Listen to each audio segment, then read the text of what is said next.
Before we begin, tell us in the comments where in the world you're watching from. The rain hammered against the windows of the small roadside diner as Colonel Marcus Reynolds pushed through the door at 9:32 p.m. His expensive suit soaked through and his face twisted in anger.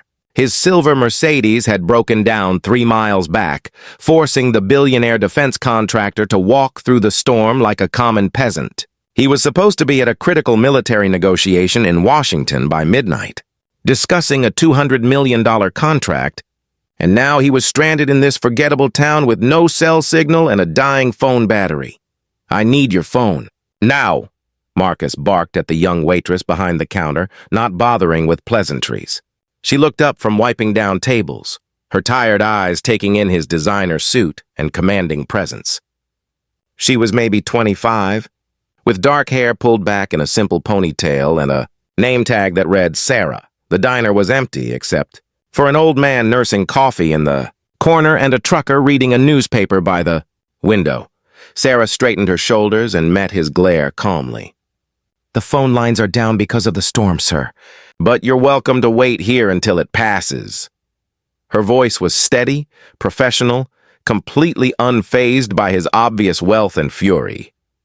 Marcus slammed his hand on the counter, making the salt shakers jump. "Do you have any idea who I am?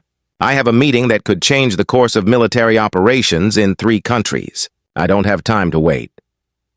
His voice echoed through the small diner, but Sarah didn't flinch. Instead, something flickered across her face, something that looked almost like recognition mixed with sadness. "Please, sit down," she said quietly, gesturing to a booth by the window. "I'll get you some coffee. It's going to be a long night."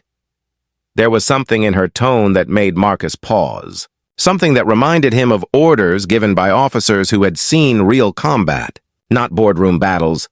Frustrated but with no other options, Marcus slumped into the booth, water dripping from his clothes onto the cracked vinyl seat. Sarah returned moments later with a steaming cup of coffee and a dry towel.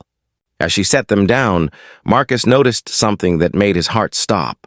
On her left wrist, partially hidden by her sleeve, was a small tattoo of a military unit insignia. Not just any unit, but the 75th Ranger Regiment, one of the Army's most elite special operations forces.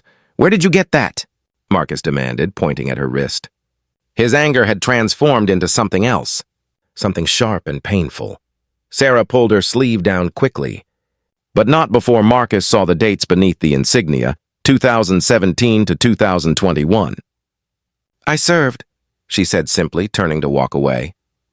"Wait." Marcus's voice cracked, and suddenly he wasn't the powerful billionaire anymore. He was just a father, broken and desperate. "My daughter," she was a ranger, Captain Emma Reynolds. "She was killed in Afghanistan 3 years ago during a classified operation." His hands trembled around the coffee cup. "They never told me the details. They said it was classified, that I didn't have clearance even though I've built half the equipment our military uses." Sarah stopped walking. Her back was to him, but Marcus saw her shoulders tense. The diner suddenly felt smaller, the air heavier. When she turned around, there were tears in her eyes, but her voice remained steady. "Captain Reynolds was my commanding officer, sir. She saved my life." The world seemed to tilt sideways.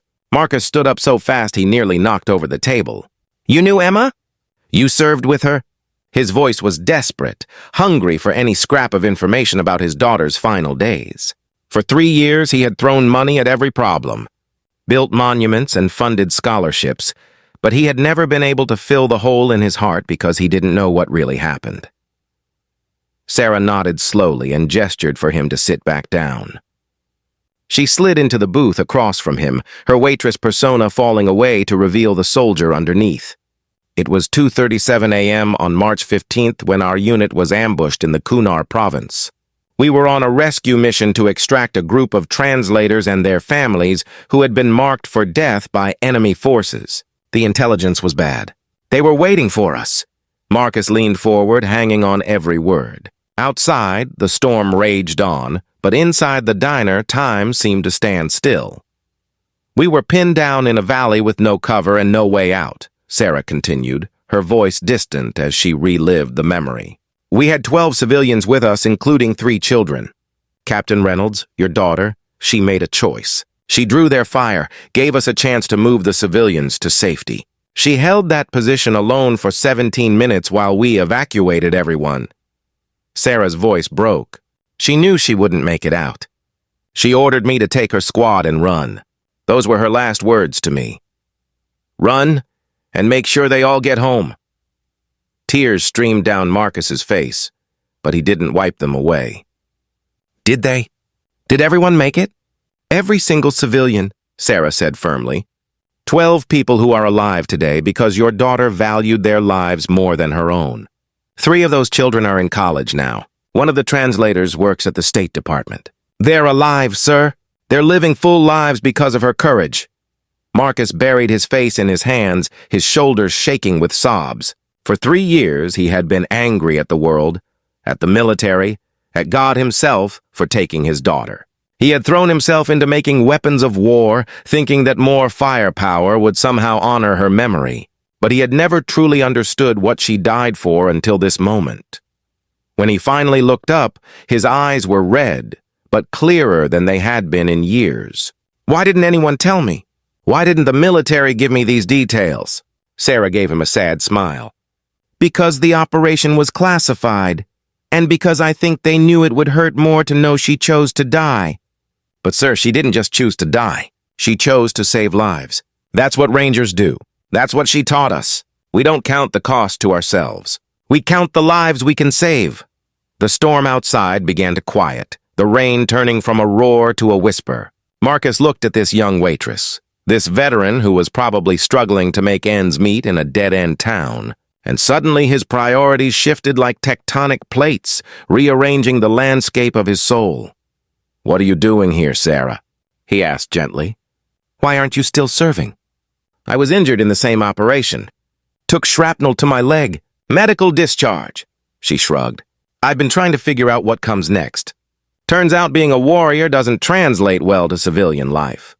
Marcus pulled out his wallet and placed a business card on the table. "My company employs thousands of veterans.